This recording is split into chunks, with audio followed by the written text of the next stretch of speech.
boom, boom.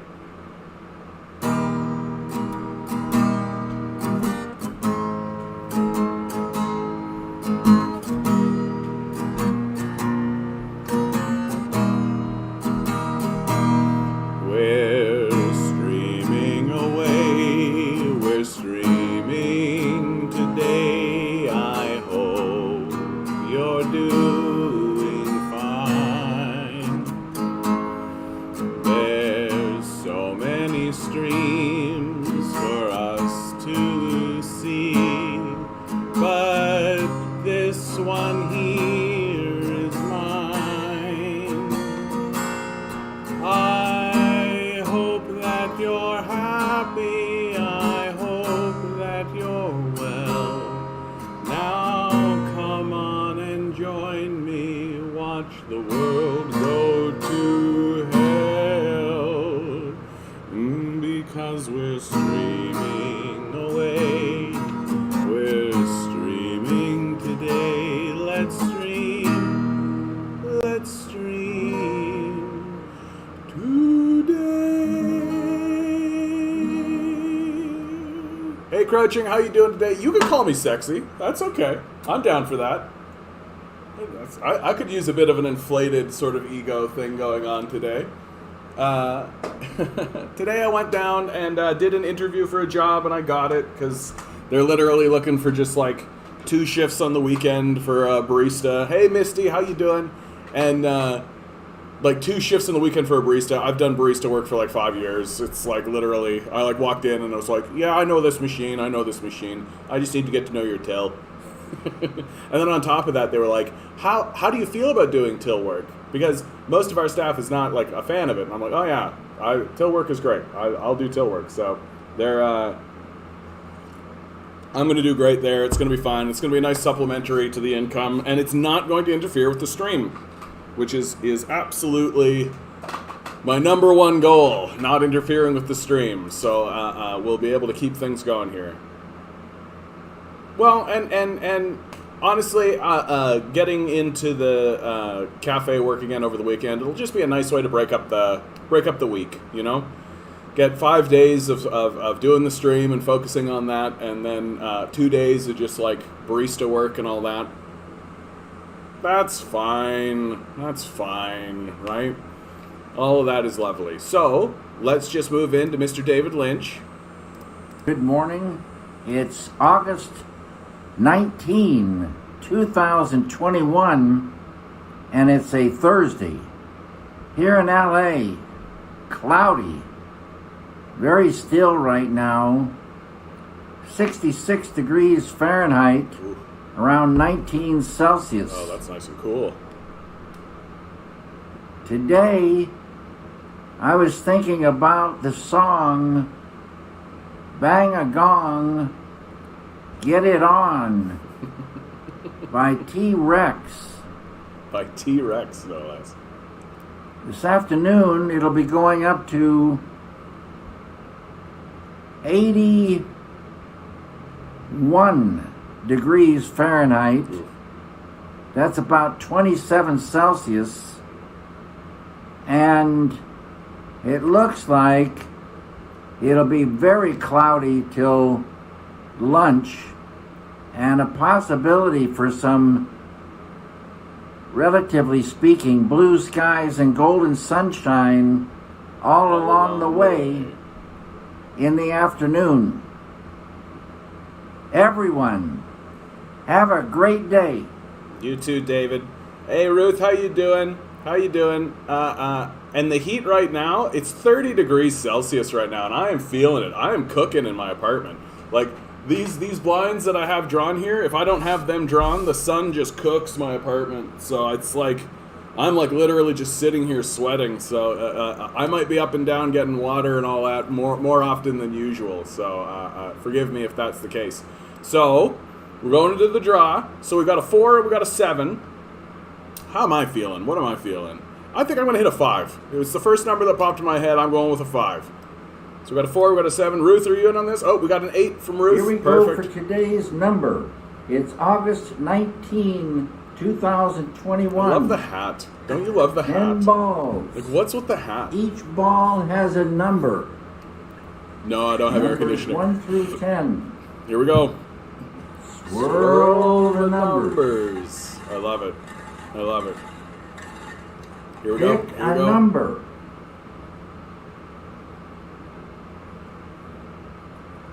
No, gotta get that right. Gotta get that right. Wow. He's like really. Today's number is 3. 3. Whiff for everybody. Nobody hit a 3. Nobody hit a 3. Uh-oh. Uh-oh. What will tomorrow's number be? You'll have to tune in to find out. You'll have to tune in. So, the none category. Oh, excuse me. Oh, excuse me. Goodness. Oh. So that's bad luck for the stream there. It's bound to happen every so often. My friend Dan Trays was planning a walk from Toronto City Hall to Oshawa City Hall tomorrow to raise awareness for homelessness and poverty. But it looks like it's being postponed due to weather. You know, it's if unless it's like a hurricane or something absurd, I find that if you're postponing stuff because of weather, you're not very serious.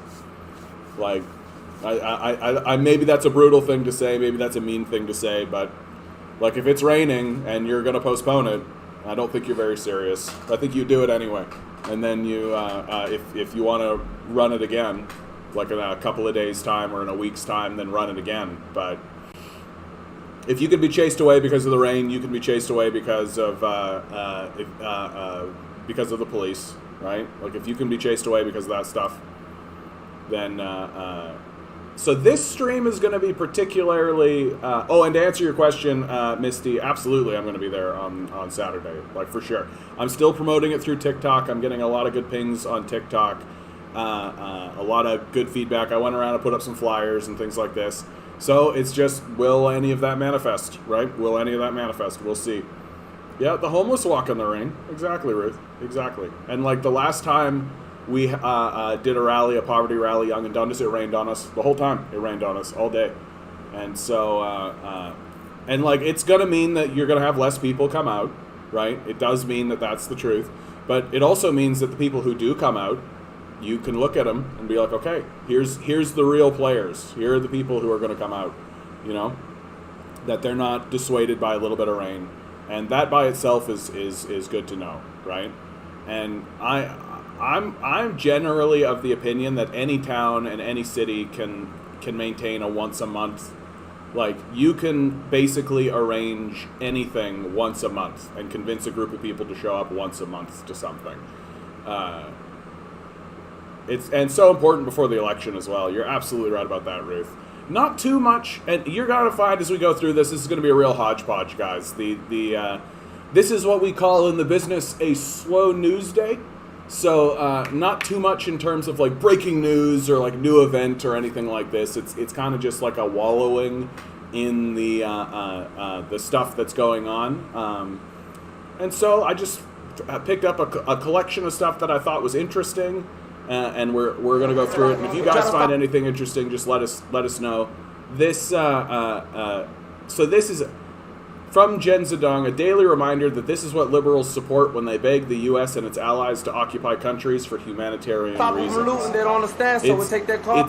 It's very funny to me that right now there's this narrative of like, oh, the Taliban are going to mistreat women, and it's going to be a women's rights big issue. Hey, Aga, how you doing? And you're absolutely right. People are committed to the cause. They'll show up for things that are important to them, right? And there is such a phenomenon as protest tourism, right? That like, you know, you get like an upper middle class sort of person who's just like, yeah, we're going to get involved in civic events, and oh yeah, really. But you know, they come out a couple of times and then they don't really. Or you get like young people about the age of 18 to 25, I would say, and they come out to a single protest, and young people especially don't see the point. Oftentimes this is what happens. They come out, they do one protest, and then it doesn't like immediately change the system, and it doesn't immediately shift things, because they haven't gotten to a point in their life yet where they realize that this is a marathon. Not only is it a marathon, it's a generational marathon, that we are constantly passing a baton from like father to son, father to son, father to son.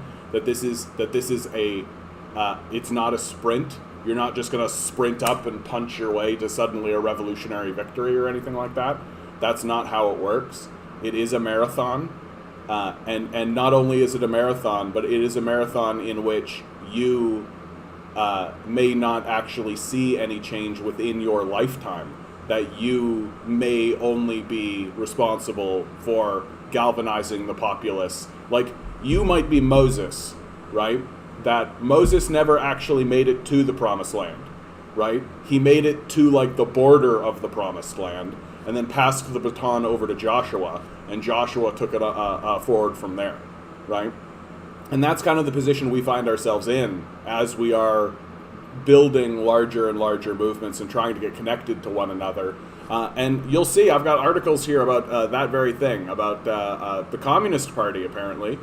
Guelph's Communist... Here, I'll just do it now. Guelph's Communist Party. So the Communist Party apparently has 26 cities have an official candidate from the Communist Party of Canada.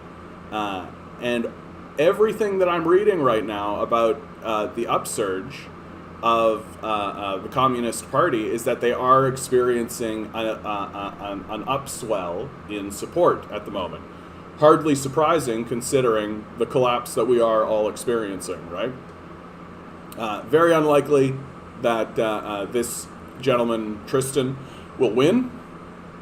But I do think a strong showing from a communist candidate, especially in elections such as this, is a signal, right? It's a signal, especially to like NDP and Green being like, hey, how come these guys aren't coming to us? Is the question that they're going to start asking themselves. And I mean, the obvious answer to that is because you guys are still all pro-capitalist. You still think that we can reform our way out of this. Whereas the communist position is, no. Capitalism needs to go away. It's not a functional system. It doesn't actually work.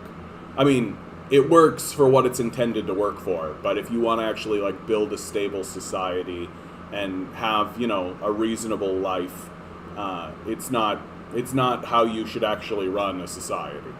It's very useful if you're willing to enslave people and steal their resources. That's what it's useful for.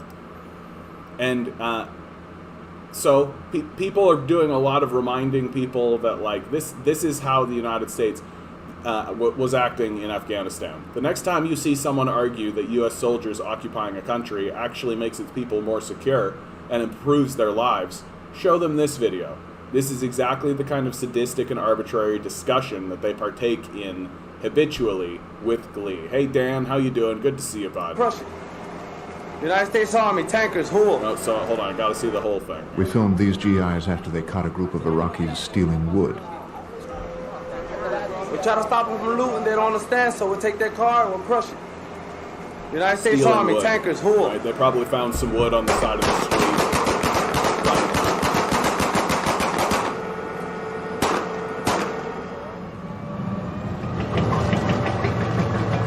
Probably just salvaging wood, right, from something that got blown up. And yeah, they don't care about that wood, they're just crushing it, right? They just fucking crushed the wood that is the supposed Cassius Belli for us.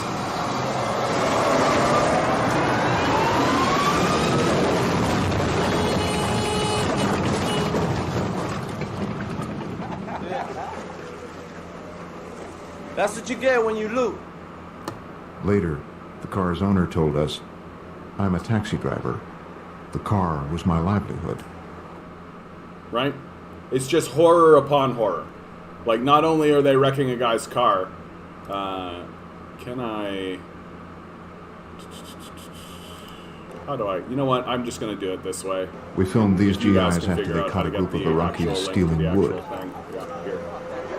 We try to Just stop like- them from looting, they don't understand, so we'll take I find that generally American citizens don't really understand that, like, the American soldiers that were over there were treating it like their playground, right? Like, they don't really get, like, they talk about it like we went over there to free these people. We went over there to free them from their oppressors, and now that we're leaving, their oppressors are coming back in and all this, and Like they just don't view them. They don't have self-awareness, right? They don't have any awareness that they are the oppressors. That narrative is just not in their mind at all, right? And what's scary about this is, like, if that's how they're willing to treat the Afghani people, that's how they're willing to treat us, right? It's not going to be any different. Like, when people take to the streets and protest, and when these things are going mad, these are the guys that are going to be on the other side of the fence, right? Like, these are the guys that are going to be holding the guns. It's not going to be much different, you know. And they don't give a fuck. Like, literally, these guys pulled over this group of Afghani men and women and stole their car for bullshit reasons and destroyed it because they wanted to, right? That's what's going on in Afghanistan. Like, there's no freedom under American occupation. Like, it's brutally childish to think otherwise. And like these guys did this. These guys did this on camera. They were with a news crew, right? The news crew filmed them, right? Like, they were doing it openly. They knew they would not get any punishment for doing this. They knew that there would be no blowback whatsoever from the international community or anything. They knew that they had the full support of their generals and everything. And at least the news crew is like, oh, hey, we asked the guy, like, hey, I'm a taxi driver. That car was my livelihood. Like, and, you know, they had the decency to actually, you know, at least the reporters have the decency of treating these people with a shred of humanity. But the Americans clearly don't. They just destroyed some toy as far as they're concerned. And like, this is what was going on in Afghanistan.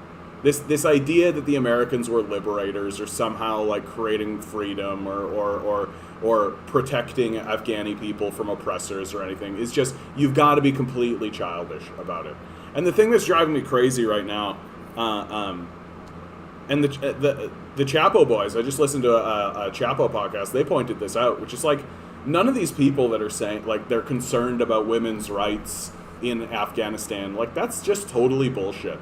It's a complete deflection away from the reality that what Americans are feeling right now is a sense of loss because their team lost, right? But it's like the same as like their team losing in a sport, you know? They're not actually like nobody actually gives a fuck about these Afghani people. And in a couple of weeks' time, everyone will have forgotten about it, right? Like, that's the sort of brilliance of Joe Biden finally saying. And like, remember, Joe Biden was, he wanted to get out in 2011. He recommended to Obama to get out of Afghanistan in 2011. And so Joe Biden is just sort of following through with what he wanted to do. Yeah, like the pics of the soldiers over the naked prisoner on the sack on their head. Yep, proud, be proud, American military. Absolutely, Ruth. Absolutely. Like Guantanamo Bay, Yemen, the Gaza Strip. Like, there's all sorts of reasons to look at the American military and be like, oh, you guys are fucking terrifying. There's a reason why the Hague, and the Hague is the organization that was responsible for running the Nuremberg trials after World War II. They're the ones who prosecuted the Nazis and found the legal justification for the prosecution of the Nazis. That organization has declared the United States military the largest terrorist organization on the planet. They are actively openly saying that America is a terrorist organization, and it's obvious. That is MAGA and police all over it. Yeah, absolutely, like absolutely. That's why I'm like not like. I don't go hard on the Taliban. I look at the Taliban and I'm just like, oh, these guys are like MAGA. Like, they're just Republicans. Like, if you want to lose your mind and go bomb Afghanistan because of the Taliban, well, what's your story? Like, what about Texas then? Do you want to go into Texas and start bombing Texas? Because Texas is full of these guys, right? It's loaded with these guys. So, you know, what's the inconsistency there? Is it just because they're brown? Like, is that what it is? Like, it's and so this whole like, oh, the women's right in Afghanistan, it's total bullshit. It's just total bullshit.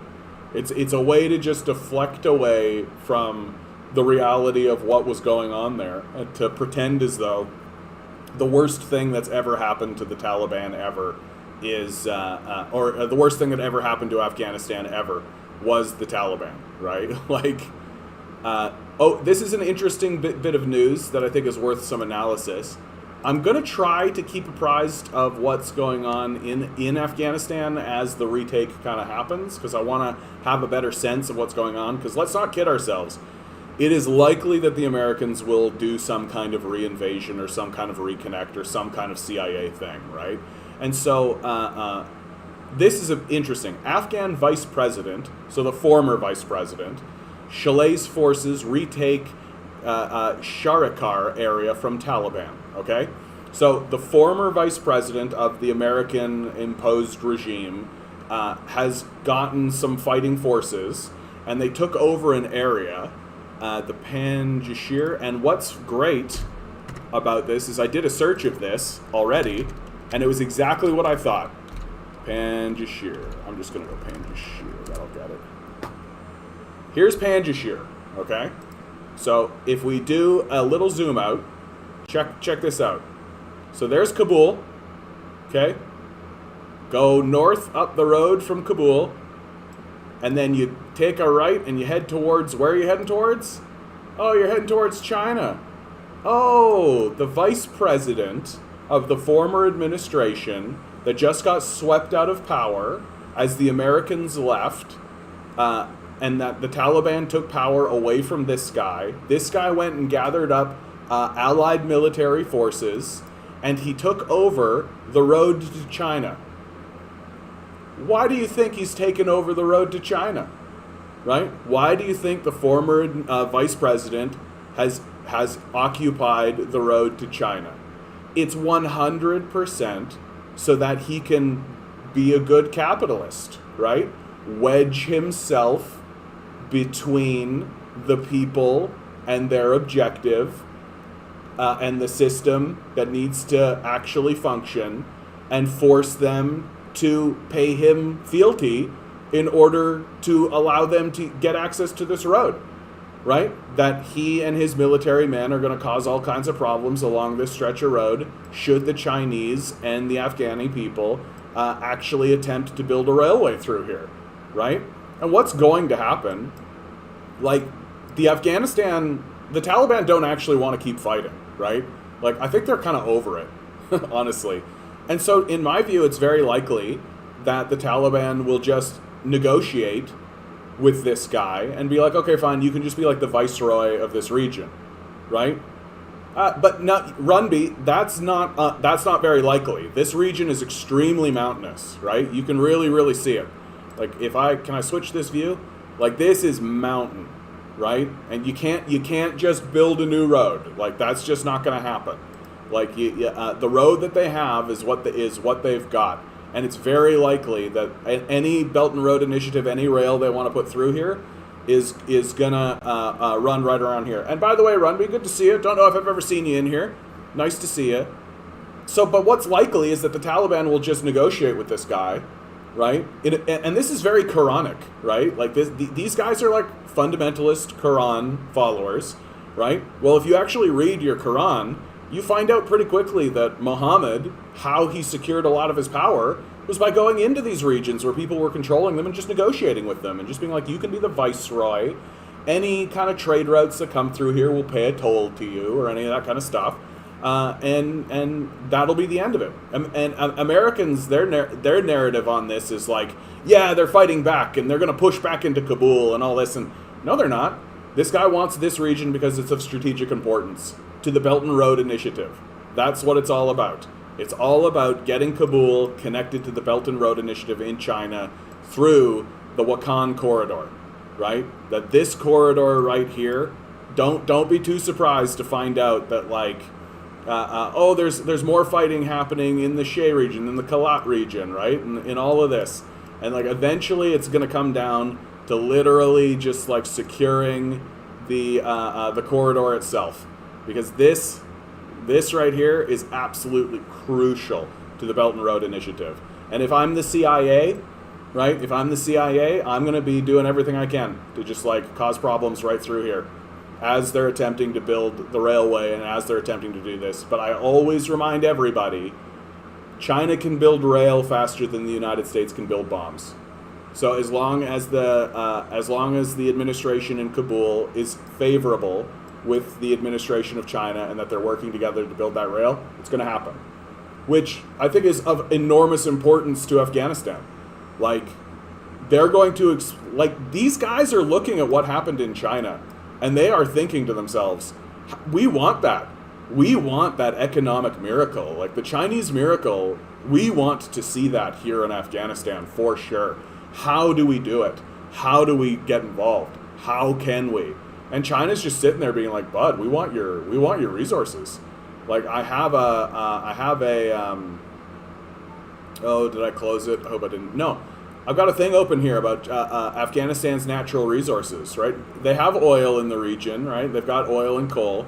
The big one, if you ask me, is they have between $1 and $3 trillion of underground resources. That's estimated, right? Precious metals, gas, oil, coal, extractives, what they're calling them, gemstones, uranium, right? Like all of these crazy resources that even stuff like copper, right? Copper has become something of a sparse resource on the world stage. And so Afghanistan having access to these sorts of things, they absolutely are going to turn around and start selling that to China, and it's going to create just an enormous economic boon for the Afghanistan people, so long as we just leave them the fuck alone. So long as we just leave them the fuck alone, right? And there's already evidence that there is a suffrage movement of sorts beginning in Afghanistan. That women do want to have equal rights. It turns out, guys, did you know women want to have equal rights? I'm shocked to hear it too. But so far, the supposed horror show that the Taliban is going to unleash, like they're going to round up people and start executing them, and it'll be like a big massacre or any of this kind of stuff. I just don't see it. Like, yes, the Afghanistan government is interested in finding people who are allied with the United States during that time, but that's as normal can be. So that's the kind of news as what's going on from Afghanistan.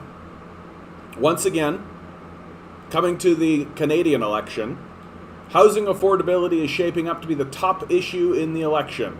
The NDP and the Conservative parties both target mortgage rules, foreign buyers, and increased supplies. What's really interesting at this point is that the Liberals have yet to release their platform. They called an election. The NDP have released their document. The Conservatives have released a couple of statements and a couple of things, platform related, but clearly see like they're trying to figure out where they can kind of find wedge issues. Like that's the Conservative strategy. They're looking for wedge issues so that they can wedge in and create problems and sort of galvanize fringe groups in order to come to their side, is the Conservative strategy. Whereas the NDP strategy is a populist strategy, right? It's straight up like, well, what's popular? Tax the rich, that's popular. Say you'll tax the rich. What are people concerned about? Housing affordability. Let's say we'll raise taxes on housing, right? That's what the NDP are up to. The Liberals are yet to come out with an actual platform, right? And they have to. They have to actually come out with a platform. They can't just stand up and say hey, we're the Liberals, you know us. People aren't going to bite on that. And especially if they're attempting to secure their majority, I don't think Canadians are chomping at the bit to just hand a majority over to these Liberals, right? It could swing that way, but if it does, it's going to be, very threadbare, very, very threadbare. So so hopefully in the next week, and there is also a strategic element to it, I think. They don't want to release their platform too soon. Because, the last thing that the Liberals actually want is for people to know what they're offering, right? So they're going to, release their platform, a week or days even before the debates. Give people no time whatsoever to actually see what these Liberals stand for, which is nothing, right? They don't really stand for anything. They're not really fighting for anything. They literally exist just to maintain power, and that's about it. And like any little tiny crumb they toss our way is always just a piece of a negotiation to gain something else, right? So like, oh yeah, we'll implement a carbon tax of 1% that will not even apply to the fossil fuel industry and like be completely overridden by a bunch of other things, so it doesn't even matter. But it's good optics, and because we did that, we can buy a pipeline, right? We can just buy a pipeline.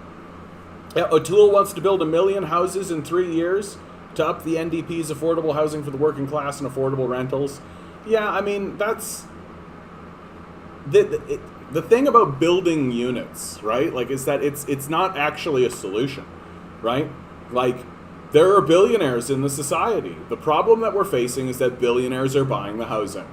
That's the problem, is that there are billionaires buying up the housing. So you can build as much housing as you want, right? You can build 1 million houses, build 3 million houses, build 100 million houses.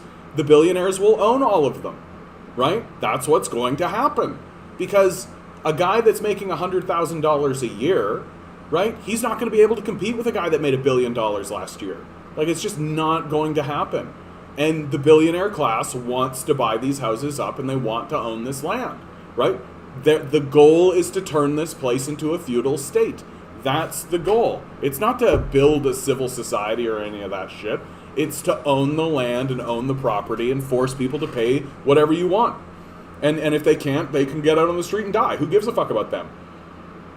And so, like, it's good optics. It sounds good in the ear, right, when you say it. And it does make, like, a form of sense in people's minds until you fucking realize, oh yeah, there's goddamn billionaires. There's fucking billionaires.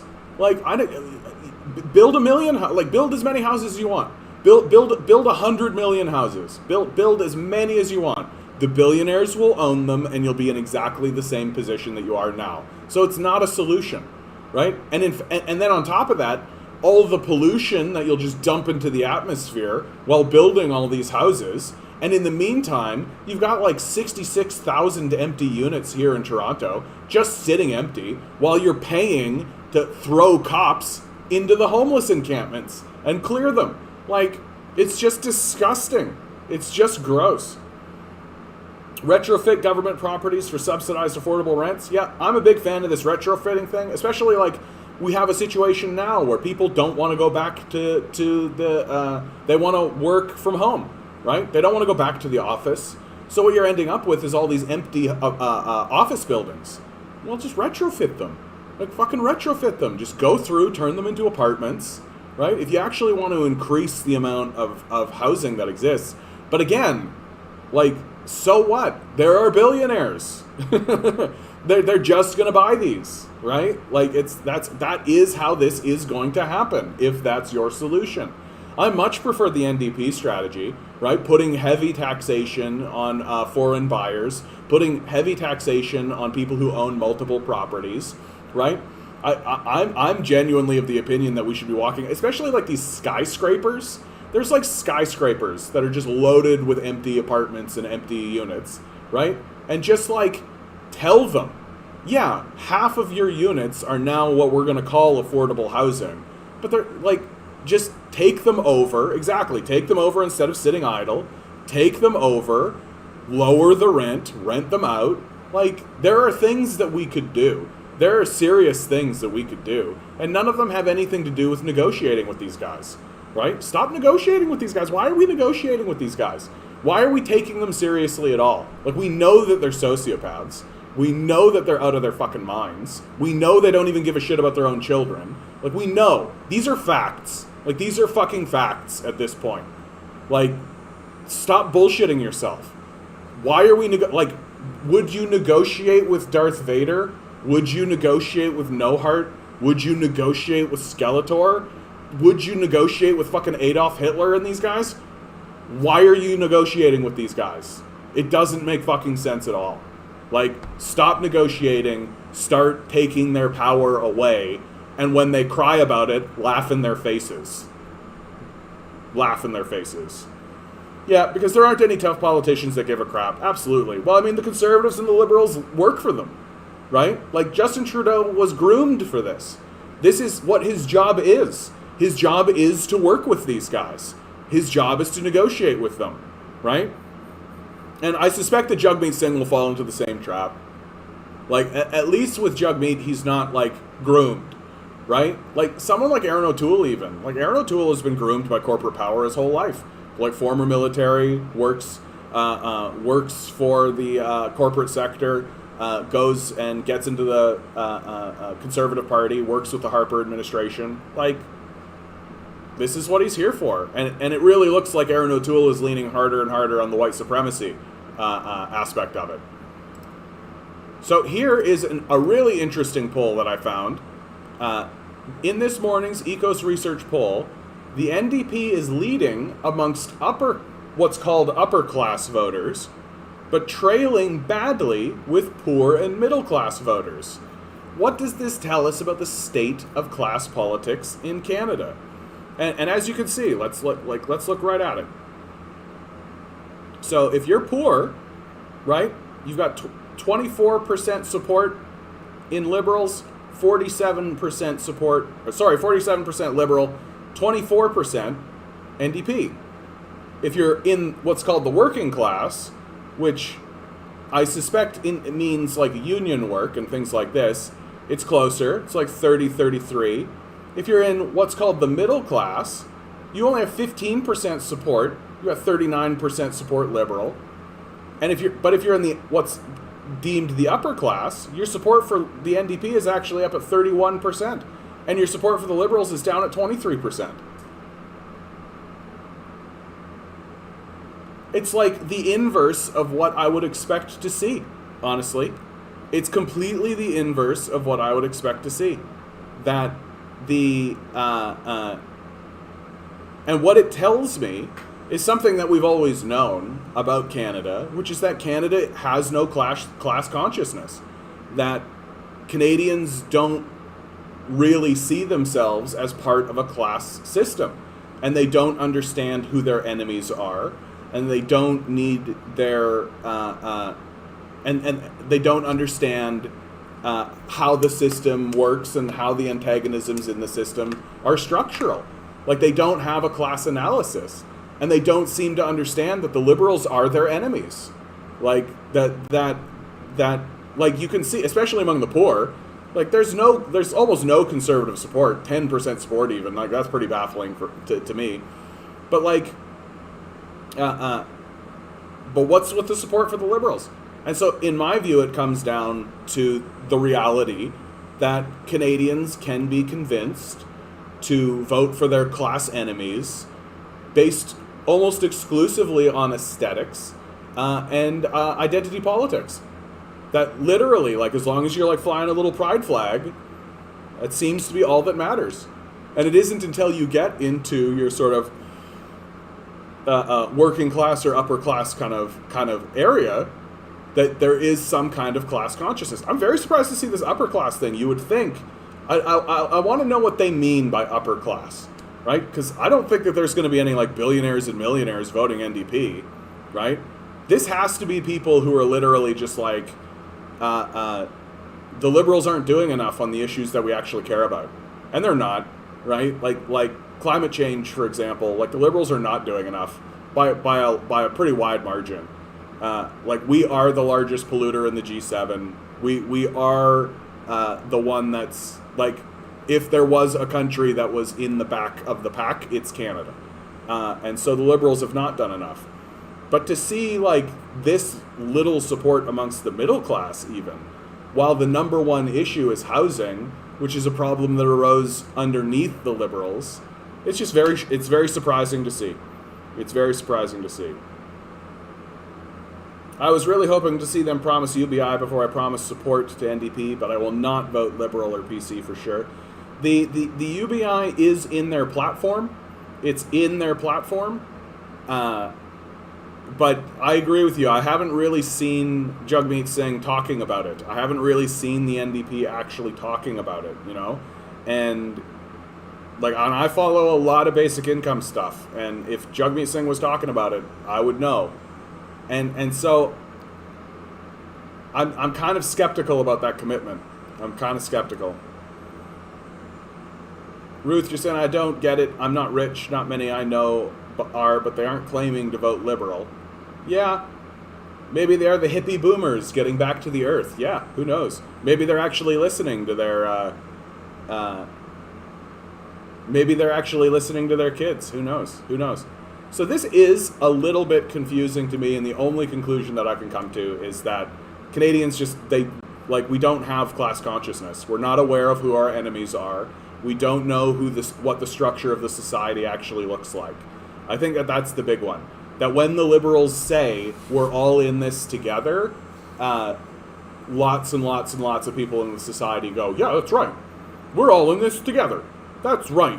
We're all going to get together and join hands and work and like the worst thing that you can imagine if you're, one of these guys voting liberal is like the mean old conservatives coming along, right? And like, meanwhile, there's like people collapsing in the streets. And you're just like, those people should just get a better job, right? Like, that kind of fucking conservative liberal bullshit. And if you actually sat them down and actually said, like, okay, here's the structure of your society. This is what it looks like, right? That you have enemies built in, right? Your boss is not your friend, right? Your boss is your class enemy. They would probably start singing their tune differently, but they don't see it that way. Like, they don't see it that way.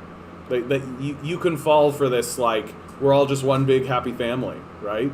That whole corporate rhetoric. Like, we here at Walmart consider ourselves a big family. Well, if you fall for that gullible, if you're gullible enough to fall for that shit, then you can fall for that shit when Justin Trudeau says it in his ad, right? Justin Trudeau says, we're all in this together, right? Sure, it's tough times, so we're going to buck up and we're going to move through it. Maybe it's memories of his father. And I also think that there is, like, a celebrity element as well. That there is, like, Justin is kind of pretty, and he sounds pretty. And he, I'd like to see the breakdown along gender. Because I wonder if there's, like, I think sex appeal counts. And Justin Trudeau's got it. He does. And they definitely play it.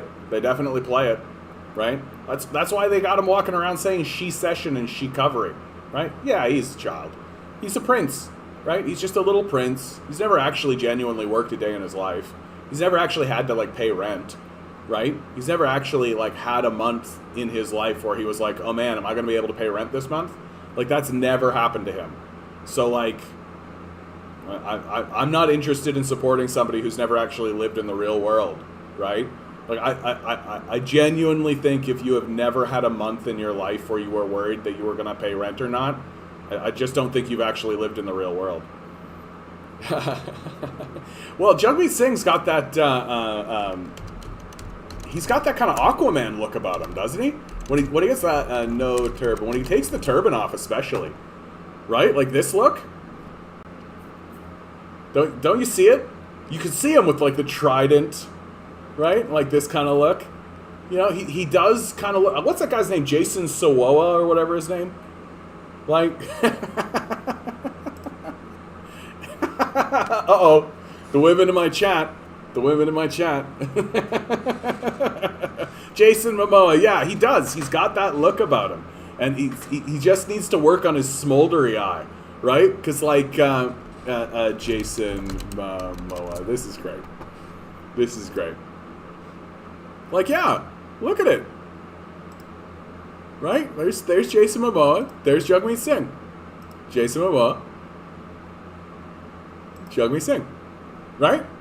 I would lean into this, man. I would lean head. If I was advising Jagmeet Singh, I would be like, dude, you gotta lean right into this, babe. Like, you gotta lean right into this. You gotta like really, really go after this. You could. It's working for Justin Trudeau, right? Right? It's working for him. You just gotta like look into the camera and have like your little smile, right? But what's interesting about Jagmeet Singh, and I'll say this over and over again, is that his popularity indicates that people are, generally, people across Canada are over the turban. That the position seems to be, and everything that I've seen and looked around and when I've been talking to people, seems to be, I don't understand why he wears the turban, right? We're still like a pretty racist country. We're still pretty far behind, right? So I don't understand why he wears the turban, one. Two, he feels like it's important that he wears the turban. Okay, so there's a conflict. I don't get it. He thinks it's important. And I respect his commitment to it. Because we all know that we put the gears against him. And we said, like, get rid of the turban. And he said no. Right? And I think that Canadians kind of walked away from that encounter, which was essentially the encounter we had with Jagmeet Singh in the last election. And I think Canadians walked away from that encounter going like, well, I don't get it, but I respect his commitment to it. And if he's going to commit to that kind of thing, then I think I can trust what he has to say. And he just seems sweet and real. I think there's something to that too, Ruth. I think, and because of the turban issue, I think people have walked away from Jagmeet Singh believing that when he says something, he means it.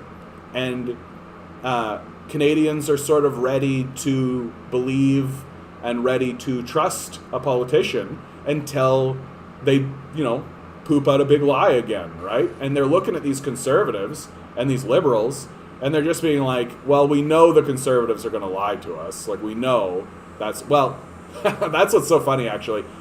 The conservatives are not going to lie to us, but they'll gleefully tell us how they're going to destroy us, right? So maybe not. And we know that these liberals are liars. Like, we know that these liberals are liars.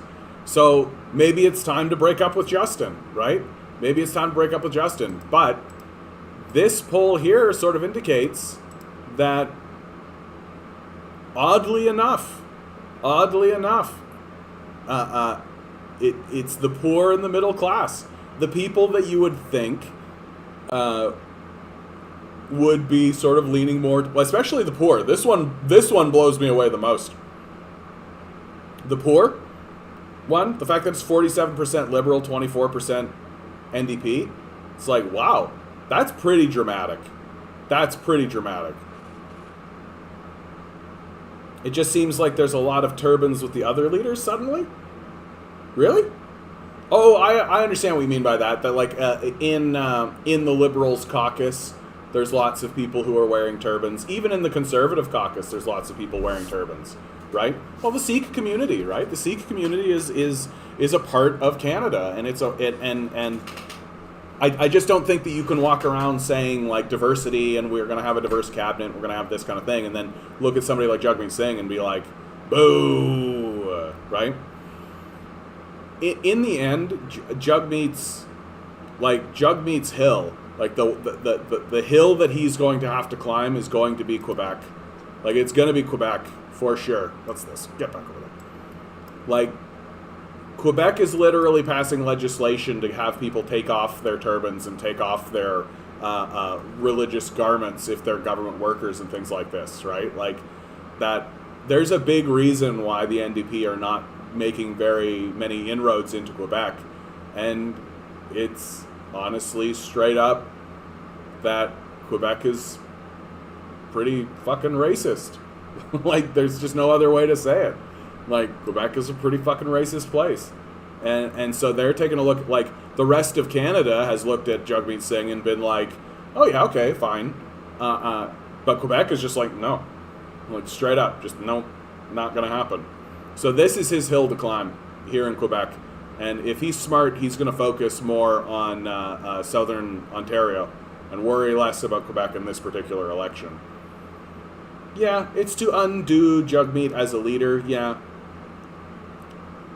You're talking about the current leader. I forget his name offhand. That's who is the leader of the Bloc? It's driving me crazy that I don't have that at the top of my brain. Yves-François Blanchet. Yeah. Blanchet. Yeah. Crouching, I've always been pretty much an atheist, but damn, let people wear whatever. Yeah, like, I don't get it. Yeah, it's just cloth. Exactly. Like, I don't really get it. You know? Like, and it's so stupid, too, because, like, the modern suit has got to be the dumbest thing ever, right? Like, just, like, suit. Image. Like, look at how dumb this is. Like, I'm supposed to look at this guy and be like, wow, he looks so sharp. No, he doesn't. He's wearing fucking pillows on his shoulders. He's got a fucking noose around his neck, right? And, like, this whole thing where it's like, like, and it's always the same look. It's always just, like, pants, jacket, noose around neck, little piece of cloth jammed in here, right? But it works. For some reason, like, especially women, right? They look at a suit and they're just like, swoon. Oh, he looks so sharp and stylish, and oh my god. And it's like, I look at a guy wearing a suit, I think he looks like an idiot. Like, I think these guys look like little boys, right? I feel like this is like a Halloween costume that we're walking around wearing all the time. Like, anytime I see a guy wearing a suit, I'm just like, you got pillows on your shoulders to make you look bigger and to give you like an angle sort of a thing, right? And you literally, what's with the noose? What's with the fucking noose that we wrap around our necks? Is it there so our bosses have something to grab, right? Oh, okay. Really nice suit. I still think it follows. Like, it's the same shit to me. Like, this guy at least doesn't have the noose around his neck, but what's with the fucking pillows? What's with the dumb pillows on the shoulders and like the I don't know, dude. I've just never been like, and it always is the same, and men's fashion is so goddamn boring. It's like so boring. Literally, it's like the same suit every single time. And you're allowed to have like a little bit of color, right? You're allowed to have a color on your stupid noose, or whatever. Like, here's some bold decisions. Okay, let's be really clear about one thing, though. If a man is wearing a purple suit, you should not trust that man. Like, do not trust a man wearing a purple suit. Just don't. Don't do it. He's got his own agenda, for sure. Anyway, that's my rail against suits. I don't trust suits. I don't like suits. Somebody comes at me wearing a suit, I know they're lying to me. Immediately. Like, and it's so fucking stupid. You're like, literally, if I like grabbed a pillow and shoved it in my shoulders, right? Like, oh, I'm a serious professional individual, and put like a noose around my fucking neck. Yeah, I've only worn a suit twice in my life, only to funerals. Yeah, and in my view, that's like the worst place to wear a suit, right? Like, you're in the presence of death and of God, and you're coming forward with this brutal lie. Like, ugh. I've always seen people wearing suits as work ants. Yeah, any submissive to the almighty dollar. Absolutely, Mark. Good to see you, bud. Good to see you. But it's the costume, right? You got to wear the costume. And if you show up to work and you're not wearing the costume, and then the same people that are wearing this kind of shit will always shit on, you know, well, what's with the turban? What's with the turban? Doesn't he know that the appropriate way for a gentleman to look is with pillows in his shoulders and a noose around his neck? Well, get the fuck out of here. Men's fashion is like super dead in the water. That if people really wanted to see, and if people, like, there are people who are like against the patriarchy, right? Like, the patriarchy is a thing. And if these people really wanted to go after the patriarchy in big serious ways, they would start lampooning suits. They would start making these fragile white supremacists feel goofy wearing these suits. Because they're goofy. Like, this one in particular, but like, they're fucking goofy. Like, you're wearing pillows on your shoulders and a noose around your neck, dude. Like, I just don't know how to like express this any clearer. That you look goofy in this shit, you know?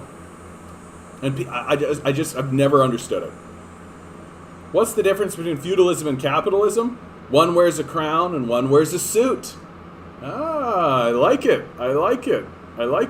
It is the costume, though. You're supposed to wear this. Like if you showed up, if you're like working on Wall Street or something, and you don't show up with a suit, people are gonna be like, "What's with this fucking loser?" Right? Like, and it's like, it's the uniform, right? And they pretend like you don't have a uniform, right? But you fucking do. But you fucking do. But you fucking do. Yes, you do. Yes, you do. Where are we here? Oh, man. Oh, here's actually a really great video that came up on my feed. It's Enemy Paul. And the critique is obviously like, yeah, of course they can say all this because they know they're not going to win. But I'm glad that there's someone in the discourse that's actually talking this way. We need a radical reform of long-term care in this country. Root to stem reform of long-term care in this country. We need to see long-term care reforms and wrapped into our Canada health system. We need a guaranteed livable income, something whose time has come. There is no patchwork system that will ever replace a guaranteed livable income, and as we exit emergency benefits, this is part of the solution. Affordable housing for all and an end to homelessness. This is absolutely something that is within our grasp, something that we have all the tools necessary to do as long as we can get the political will to put it in place, because housing is a fundamental right. And then the creation of new universal programs, because it is time to complete our social safety net. It is time to finish the unfinished business of so many years ago. This includes universal pharmacare, universal childcare, free post-secondary education, universal dental care, and any of the other universal programs that would ensure that people are protected from their first day to their last. Like, I want all of that to come out of Jagmeet Singh's mouth. I want all of that to come out of Jagmeet Singh's mouth, right? And if Enemy Paul gets onto the debate stage, right? If Enemy Paul gets onto the debate stage, my advice to her is literally, lady, you just gotta be like the rent is too damn high guy, right? Like, you gotta just go up there and just be like, we need a basic income. We need a guaranteed livable income. Like, this is what you got to do, because they're only going to ask her, like, 2 questions. She's only going to get, like, maybe 2 minutes of time in the entire debate cycle. Like, that's for sure going to happen that way. The rent is too damn high. If you don't know this guy, right, this is a guy that was running for, he was running for, was it the mayor, right? And anytime they asked him a question, it didn't matter what they asked him. All he said in response was, the rent is too damn high, right? And she's got nothing to lose, absolutely. So why not take a punt on the issue that you genuinely care about, on the issue that you feel should be talked about and people should be focused on, which is, in my view, a basic income, which is I see the basic income as a stepping stone policy, right? That, like, get the people who are in crisis out of crisis. Let the people who want to focus on moving the political ball of climate change forward, let them do that. Give people the cover they need as you dismantle the services and as you dismantle the industries that you have to dismantle in order to face climate change. Be fucking adults about it. And something like the basic income is exactly how you would do that. And so it's just like, I do think that she's got a real opportunity to be that kind of a player in the political game. That she's able to stand on the stage and she's able to say, like, and for real, dude, like, if this stuff comes out of if that kind of statement comes out of Jagmeet Singh's mouth, then we're talking. Like, this is very popular rhetoric. Enemy Paul is like, she's got nothing to lose, but, like, and it would force the conversation. Exactly. It would force the conversation. Exactly. Like, and just stop dicking around with it. Stop dicking around with it. So I'm glad to see that Enemy Paul is going out there and making these sort of statements. I really, really hope that Jagmeet comes around and starts talking this way, because, like, we're in a pretty big crisis. Like, the crisis of neoliberalism, the crisis of late stage capitalism, the crisis of climate change. Like, These things need to be treated like a crisis. And I just don't see Jagmeet Singh ringing that alarm bell, you know? I just don't see him ringing that alarm bell. He's still kind of in, like, fairy tale NDP land. Hey, I'm the NDP. Oh, hey, hello. Oh, I'm Jagmeet Singh. I'm here to fight for you. Right? And it's like, I don't know, dude. I feel like if we were actually acting like this is a crisis, we would be mobilizing. We would be mobilizing a war effort. And I just don't see the mobilization. Right? I just don't see the mobilization to a war effort. And hopefully that changes soon. Oh yeah, this is great. When you fund a terrorist group to get rid of a terrorist group, you funded to get rid of a terrorist group, you funded to get rid of a terrorist group, you funded. The vicious cycle of American imperialism. Oh yeah. Oh man, this is I hate this shit. 8 conservative candidates used public money to place ads in a newspaper that spreads COVID-19 conspiracies. The Epoch Times, or the Epoch Times, has made headlines in Canada and around the world for its outlandish COVID-19 claims. 8 federal conservative candidates in Alberta have placed advertisements in a media outlet despite widely reported concerns that the outlet spreads conspiracy theories about COVID-19. The Epoch Times is a controversial media outlet that is affiliated with Falun Gong, a spiritual movement that is often outspoken in criticizing the Chinese government. On its website, the outlet describes its editorial mission as uncovering the evils of communism. Falun Gong. And Falun Gong. And here's their symbol. This is a group that was created in the 90s. Right? There's the Falun Gong symbol. You guys noticing anything about the Falun Gong symbol that was created in the 90s? Yeah.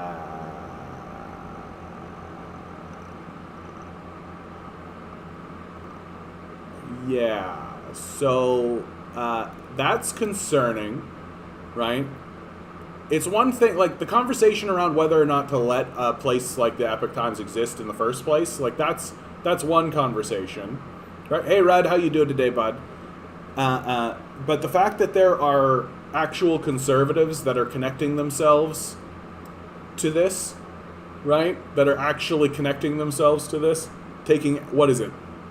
Yeah, placing ads in a newspaper that is run by these guys. Very, very concerning. This links in very cleanly with the fact that the Conservative Party of Canada, hey Onward, how you doing? Oh yeah, it's totally different. It's turned the other direction. Yeah, absolutely. Right? Oh sure. Yeah, bazinga, you got me. You're right, dude. You're right. Conversation over. Right? Just, oh, don't worry about it, John. Just put it to bed. Falun Gong. Totally normal. Fucking totally normal. I've had people say to me, like, well, you know, John, technically the swastika is a Buddhist symbol for peace. And I'm like, these guys started in the 90s. They know exactly what they're doing, right? There's a reason they get expelled from China. There's a reason why the Chinese got rid of these guys, right? Like, there's a reason. And its leader, I did some deep digging on the leader. The leader genuinely says that he has superpowers. He thinks he can turn invisible. He thinks that he can fly, right? These sorts of things. I could just do it when you're not looking, right? And and he also espouses, he said evolution's not real. Interracial marriage is evil. You shouldn't do it. That sort of stuff. Like, this is Falun Gong, right? These guys are fucking fascists. Very clearly and obviously they are fascists. And I mean, uncovering the evils of communism while walking around with this. Yeah, okay, buddy. Whatever you say. And 8 conservatives have put ads in their shit. This, of course, is a massive concern to me because Aaron O'Toole releases a tweet, their slogan tweet no less, so one of their more important tweets, that follows the 1488 formula of the Nazi slogans, that when the Nazis came out with slogans, they were to follow 14 words, 88 characters, right? 88, of course, being the magic number if you're a Nazi, because 8 is the aligns with the letter H, and HH, Heil Hitler, right? This is like well embedded, well documented Nazi code, and the O'Toole administration is using that code in its tweets. And on top of that, I mean, Aaron O'Toole is walking around saying Canada first, right? A well-known Ku Klux Klan slogan. America first is a fucking Ku Klux Klan slogan. And Aaron O'Toole's walking around saying Canada first. Like, and now with this kind of shit, it becomes very difficult to not conclude that the Conservative Party, you have to conclude that the Conservative Party has been taken over by white supremacists. Like, you have to conclude that that's the case. I had a conversation with my brother yesterday. My brother works for the NDP in Manitoba, and he kind of was wondering, because, like, they got rid of Andrew Scheer, right? But Andrew Scheer actually gained seats in the party, right? That after the election was all said and done, Andrew Scheer, a first-time candidate, he came out and he gained seats. He consolidated a lot of power. And turned the liberal majority into a liberal minority. And yet the Conservatives got rid of him anyway, even though he ran, by any political account, a fairly successful campaign. Well, why did they do that? And I think it's because Andrew Scheer wasn't willing to play ball on the white supremacy issue. And so the white supremacists in the party got rid of him and put in somebody who's actually sympathetic to white supremacy and who's actually sympathetic to these guys, right? Like, the Conservative Party here in Canada has become a terrifying white supremacist movement. And they're flaunting it. It's open. Like, does Aaron O'Toole literally need to come out with, like, the hood? Like, is that literally what we need to see before we start actually concluding what is obviously the fact? That, like, hey, there are Conservatives in the Conservative Party who are donating to a group whose symbol is still this. This is their symbol. This is the Falun Gong symbol. Like, put two and two together, people. It's time to wake up. It's time to realize that the Conservatives are a terrifying white supremacist death cult who deny the existence of climate change, who literally are saying, yeah, the sun will burn us down, but that's fine because Jesus.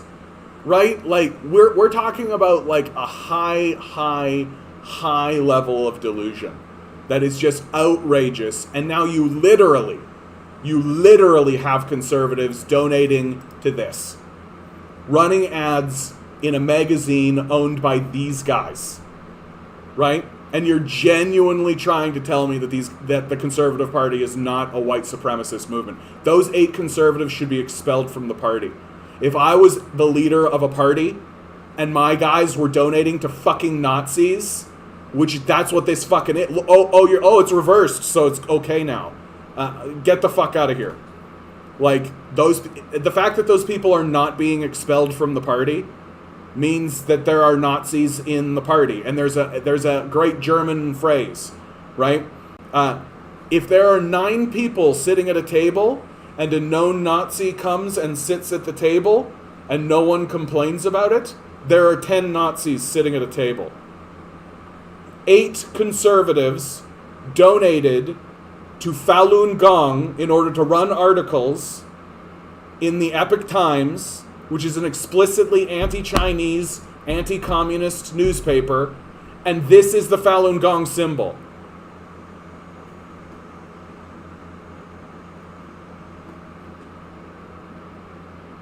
What? You mean the fire wheel sign in the logo? No, dude, I'm talking about the fucking swastika. I'm talking about the literal Nazi swastika. And before anybody hits me with anything, this group was started in the 90s. They knew exactly what they were doing. There's a reason the Chinese expelled them, right? That Western media outlets are like, oh, the Chinese are so authoritarian and all this kind of stuff. Yeah, the Chinese expelled the fascists, literal Nazis, from their ranks, right? Which puts them a leg up on us. We still let these guys publish garbage into our and of course, Falun Gong who believe in magic and think their leader can turn invisible and all this kind of crazy shit. They're also spreading conspiracy theories about COVID-19. And it's dangerous shit, too. Like, the shit that you're seeing in the United States now, where people are like, I'm not going to get a vaccine, oh, I'm not going to put on a mask, any of that kind of stuff. A New York Times investigation described the Epoch Times as a global-scale misinformation machine that has repeatedly pushed fringe narratives into the mainstream, including the Spygate and QAnon conspiracy theories, relying on aggressive Facebook tactics and right-wing misinformation. Right? This is what they are, and our conservative party is giving them money. I don't know what to say anymore. Like, I don't know what to do anymore to convince people that the conservatives are extremely dangerous. That the amount of support that they have right now is fucking unacceptable. It's fucking unacceptable that a neo-Nazi movement, the Conservative Party, exists in Canada and has over 100 seats in our parliament. These guys should be expelled from the party at minimum. At minimum, these 8 conservatives should be fucking expelled from the party. That's not going to happen, though. Right? That's not going to happen. Why? Because Aaron O'Toole is fucking walking around putting up Nazi slogans as his party slogan.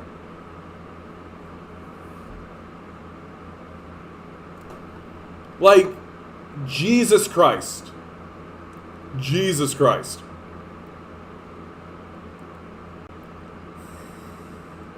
Aren't they the terrorists that let gas off on trains? I don't know what you're referring to there. It's okay, John. Hitler loved dogs, exactly. I thought it was the 88 precepts. The Black Rifle Company coffee uses the 88 also. Many conservatives follow this too. Yeah, exactly. And I'm over this, like, oh, I don't know about that, John. Could just be a coincidence, right? Well, it was founded in 1988, right? Could just be a coincidence. No, it's fucking not. Like, it is fucking not. Grow up. Nazis use codes. They dog whistle. We have a long history of the Ku Klux Klan using Hitler's codes that he purposefully used in order to communicate with his own people and, like, wink at one another and create understandings with one another that, oh, you're a Nazi too? Okay, good, I'm a Nazi too. Without explicitly saying that. So that they always have this plausible deniability. So that they can always go, what? What? What? I know what? What are you talking about? What? And if you're a gullible fucking moron, like most of the populace of Canada, you're just gonna fucking go along with it. You're just gonna be like, yeah, I guess so. You know, it does, I guess. Like, literally, the Canadians need to see, like, Aaron O'Toole put a gun against a Jew's head and pull the fucking trigger. Like, that's literally what they need to see at this point. Because they're so fucking gullible and they're so fucking stupid. When people... And I want to be really clear. Is this, because they said conservative candidates. Yeah, federal conservative candidates. So 8 of his caucus members gave money to the Epoch Times. Here they are. This is who they are. Like, it's over, right? The game is up. If you're voting conservative, you're voting for white supremacists, you're voting for Nazis. That's who you're voting for. Get fucked. Get fucked. If I find out you vote conservatives, I will spit on your feet. If you're lucky, it'll be your feet. Because it's disgusting. What these people stand for is disgusting. What Aaron O'Toole and his fucking Nazi party stand for is disgusting. And Aaron O'Toole's Conservative Party is actually more dangerous than the Nazis. Because even the Nazis didn't attempt to destroy all human life. Even the Nazis weren't walking around saying, yeah, I want my children to die in fire, right? Even the Nazis believed that they were actually helping their own children instead of abandoning them to this fucking death cult, right? Walking around denying climate change at this point tells me you don't even give a fuck about your own family. You don't give a fuck about your own children. You don't give a fuck about anything. All you care about is murdering Jews, murdering minorities, and maintaining the prestige and glory of the white Aryan race.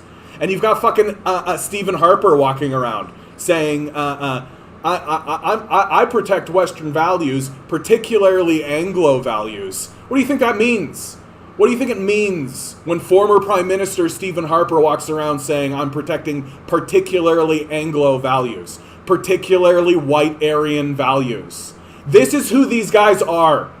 It's time to wake up. This is who these guys are. Ugh. What? After they won, look at EU, we never asked for it. Yeah, oh, superpowers? Yeah, exactly. Like, the leader of Falun Gong genuinely believes that he has superpowers. Like the big one that I remember is that, and I probably find it in the thing here about the Falun Gong. Towards the end, beliefs. I don't want to spend the time to fucking find it. Like, he fucking says that he can turn invisible. Like, it's shocking that this bullshit, idiot, moron, loser, just like, and the fact that they're just like walking around here, just being like, yeah, it's fine, right? We're just a normal group of normal people. Totally fucking normal. Totally fucking normal. Don't pay any attention to this. And like, this is their symbol. This is their symbol. Yeah, and liberals aren't any better for enabling it, right? No, and because liberals fundamentally are allies with fascists, right? That the rise of Hitler in Germany couldn't have happened without the liberals. If the liberals had have actually grown a spine and stood up against Hitler politically, he would have never attained power, right? But the liberals conceded. They gave up. They handed power to Hitler because liberals work with fascists. Because at the end of the day, liberals are still allies to capitalism, which means that they're allies to fascists. Like, and the idea that, like, this is extremely dangerous, right? This is extremely dangerous to let, like, neo-Nazis openly flaunt their shit in the society like this. Like, no thank you. Like, those 8 conservatives, these 8 conservatives, let's name names. Let's name names.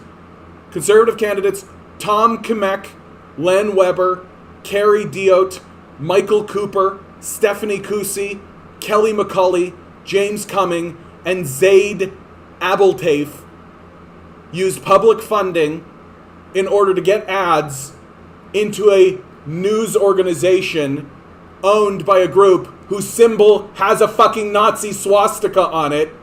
These people should be expelled from the party at bare minimum. Bare minimum. And the fact that they're not being expelled from the party tells you exactly what the alliance of the Conservative Party is. Right? That when they ejected Derek Sloan, we all remember this, when Derek Sloan told the Minister of Health to go back to China, right? We all remember this, and that got him expelled from the Conservative Party, that was just a sacrificial lamb. He made it too obvious. He made it too obvious that they're neo-fascists. He made it too obvious that they're actually a Nazi party. So they had to get rid of him. Right?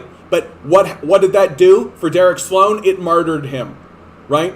If you go and you find Canada First, which is a neo-Nazi group that operates here in Canada, Canada First is a neo-Nazi group that organizes here in Canada. Their Discord is called Canada First. One of their little sections that you can go to is called the Sloan Zone. So Derek Sloan was martyred for the fascist cause by his conservative brothers because he stepped out of line and made it too obvious that he's a fucking Nazi. And now 8 of them are giving money to this. With public funds, no less. Get fucked. Get fucked. If you're voting conservative, I will spit on you. You're as bad, if not worse, than a Nazi, because at least the Nazis cared about their own children. Brutal. Brutal. People who eventually die prematurely, most people don't really see that as violence in the same visceral way. Yet it is, and the same goes for systemic racism. It's just too complicated for people to think about multiple intersecting influences that lead to bigoted outcomes, which is why so many conservative-minded people don't even believe systemic racism even exists. They don't believe it exists because they have no clue how it works.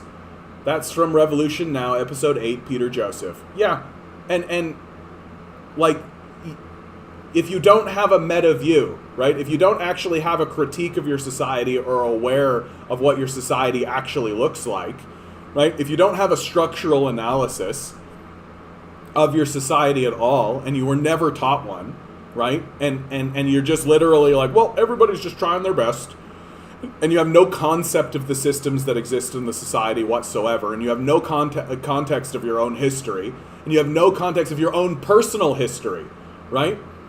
Then you can believe what you want. And they do. They just believe whatever they want. Because reality doesn't exist to them, and they've never been taught it. Like, that these rural Manitoban and Albertan and Saskatchewan farmers are genuinely standing on land that was given to their families by the government in the first place, saying, I got where I am because of me. Like, you're fucking delusional. It's just fucking delusional bullshit. But they don't know, because they don't even know their own family history. And so when you come up to them and say, like, hey, there's this system that's happening, and climate change is occurring, they deny it because they literally can't comprehend it. Because they haven't even been given the basic tools to create a meta-analysis. Like, they literally only see through their eyes. That's it. They see through their eyes and they hear with their ears, and that's the extent of information. That at no point has anyone even attempted to foster, imagine a perspective above yours. Imagine a perspective that exists outside of you. Imagine someone looking at you. Imagine that guy over there looking at you. Imagine it. Not for any particular reason, just imagine it. And now imagine some sort of like alien, right? Looking down on you on Earth, right? What do you think that they see? But that doesn't happen for them, right? These guys just go to work and they fucking run their tractors and do their shit and get their hundreds of thousands of dollars in their government subsidies on the free land that was given to them by the government in the first place, complaining about government handouts. That's what it is to be conservative here in Canada. And this is what you're voting for. If you're voting conservative, this is what you're voting for. Don't bullshit yourself. Ugh. I gotta stop looking at this stupid shit. And fucking these guys should be gone. These guys should be fucking gone. But they won't be. Ugh. The United States voted against a Russian-authored UN resolution condemning the glorification of Nazism at the UN headquarters in New York Friday, and the EU country. Yeah, and I think, I don't know if it was that one that you're talking about, but a similar resolution has come through before to condemn the glorification of Nazism, and Canada has voted against it, right? Yet nobody knows about it, so they can't be shocked. Exactly. Thoughts on Matthew Green and his new ad on his Twitter? Let's go. Matthew Green, Twitter. Matthew Green, Twitter. MP for Hamilton Center. NDPer. All right, let's check it out. Oh, pretty long.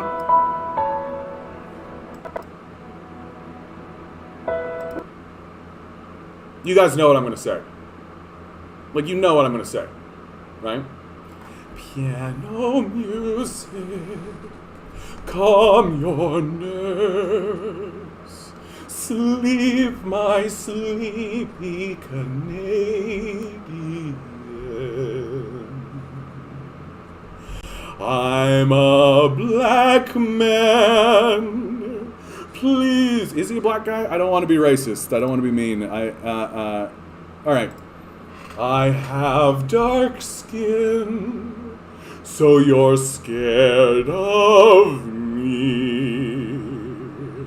So I play this piano music, that's just how it has to be. One day, NDP, one day you're gonna actually play something fucking decent, and you're actually gonna have a driving beat, and you're gonna fucking actually march us to war. Like, that's what's gonna happen. It has to happen. Like, it literally has to happen. But I simultaneously respect that, like, you know, we've got fucking people voting for this, right? Like, got fucking people walking around giving money to this. And so I get why you're like, okay, soft pandemic, you can't scare these guys, right? White people are very fragile. They live in a dream world, a delusional bubble of their own creation. And so we've got to like come in really easy, really easy. Okay. Here it is. Staring off, introspective. Some people say I'm confrontational. And after thinking about it, they're right. I am. And I believe that you should be too. Because we are confronting some of the most urgent and heart-wrenching issues of our time here in Canada and around the world.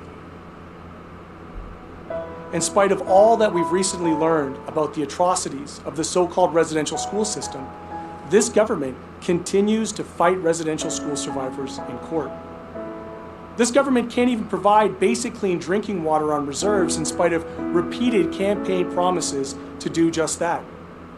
Canadians need action, and they need it right now. We've heard these words before. The question through you, Mr. Speaker, is will this government act now on reconciliation by stop dragging Indigenous kids to court? Fuck this piano, And this summer, dude. an entire town in BC burned to the ground in hours.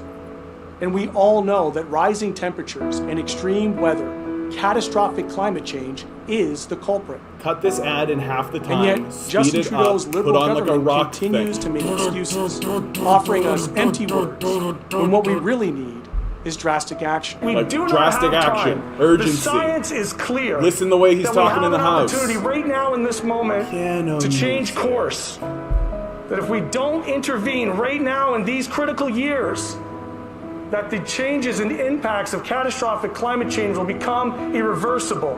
I like that he's showing himself in the House. And we The are NDP now need to do that a finally lot just more. crawling out from a year and a half of an unprecedented global COVID pandemic.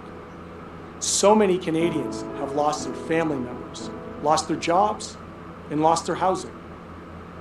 But instead of bold action on social and affordable housing or real financial relief Do you for think people this pushed piano to the music brink of says bold bankruptcy, action? Bay Street and the billionaire class Do you think this piano got music says a urgency? $750 billion bailout, while working class Canadians get stuck holding the bag because Justin Trudeau refuses to tax the billionaire class?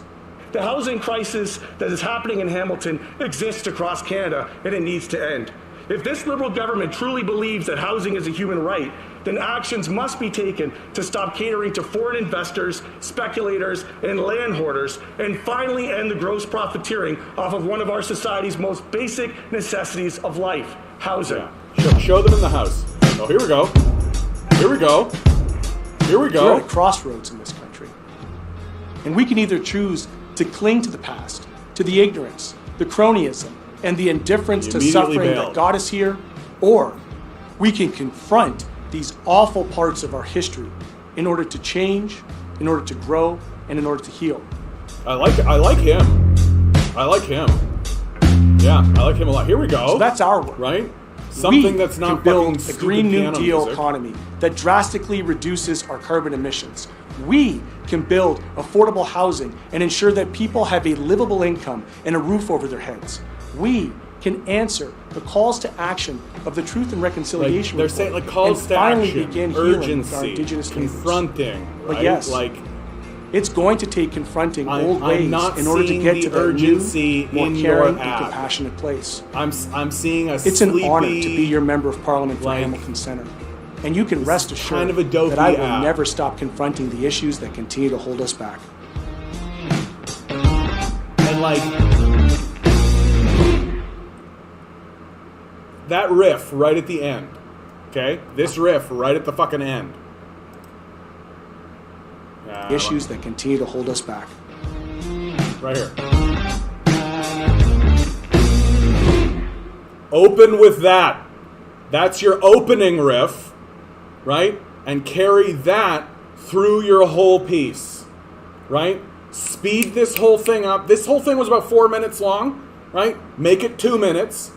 Use every piece of footage. Use everything in there for half the time. Urgency, conflict, all of the stuff that you're saying is right. But you're just refusing to acknowledge that you actually need to pound a drum to take people to war. Right? The NDP are just refusing to acknowledge. They're refusing to nut up. They're refusing to fucking nut up and take the country to war. That's what we're like. This fucking dumbass piano music. Piano. Go to sleep, my little boomer. Go to sleep, my little boomer. Fuck, get rid of that shit. Like, get rid of it. It drives me fucking crazy that the NDP are just whiffing and whiffing and whiffing. When, like, all of the footage of this guy in the house, all of the footage that, like, him talking into the camera, all that kind of stuff, all of that was great. And then they just completely, like, it's like they build a really good-looking house of cards, right? They build a really good-looking house of cards, but they put it on, like, a platform that has, like, a single post that's wobbly. And that's that fucking dumbass, like, piano music, sleepy little boomer. And somebody can just come along and just fucking, like, and because of that, you can just, like, bump into it and the whole thing falls apart. Nobody's gonna watch 4 minutes of this. Like, nobody's gonna watch this thing, right? The people who are going to watch it are people who already are voting NDP and who are already like the NDP. That's not convincing anybody of anything. It's not taking the country to war. It's not driving. It's not even hitting people in the emotional place. And I think it's being done because the NDP think that they can reason with these guys. We just need to reason with these guys. That's over. That's over. We're not reasoning with these guys anymore. These guys are voting for this. These guys are voting for this. We're not reasoning with these guys anymore. We got to start scaring the shit out of these conservatives and liberals. We got to start scaring the shit out of them, right? We need to start talking about taking the country to war. And you're not taking the country to war if your opening phrase is piano music, sleepy boomer. Don't be scared of black people. Please see me as a human being. Piano music. It's just not fucking gonna work ever. Like literally.